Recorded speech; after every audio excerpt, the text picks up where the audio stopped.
Hi friends, ఈరోజు వచ్చేసి నేను ఆలు పులావ్ చేస్తున్నాను. దీన్ని ఆలు దమ్ బిర్యానీ అని కూడా అంటారనమాట.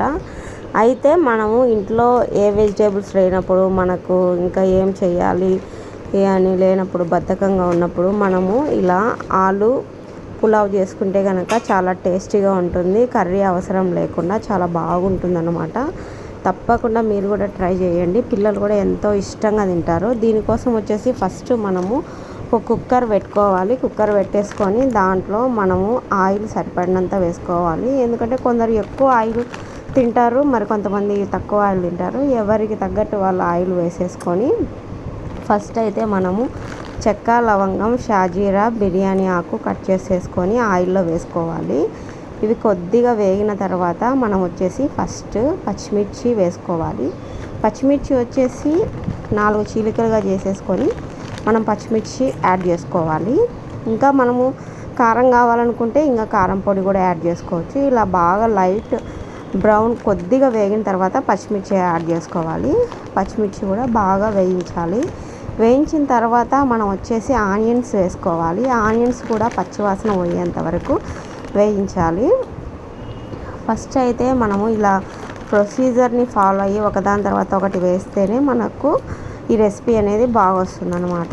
ఇందులో తగినంత సాల్ట్ వేసేసుకొని బాగా కలుపుకొని పచ్చివాసన పోయేంత వరకు వేయించుకొని మనము అల్లం వెల్లుల్లి పేస్ట్ వేసుకోవాలి. అల్లం వెల్లుల్లి పేస్ట్ వచ్చేసి మనము అప్పటికప్పుడు చేసినదే మనము కర్రీస్లో యూజ్ చేసుకుంటే మనకు ఆరోమా బాగుంటుంది, టేస్ట్ కూడా బాగుంటుంది.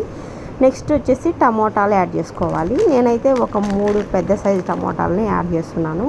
కొందరు టమోటాలు ఎక్కువ వేస్తే కనుక తినరు. వాళ్ళకి తగ్గట్టు వాళ్ళు ఎన్ని టమోటాలు కావాలంటే అన్ని వేసుకోవచ్చు.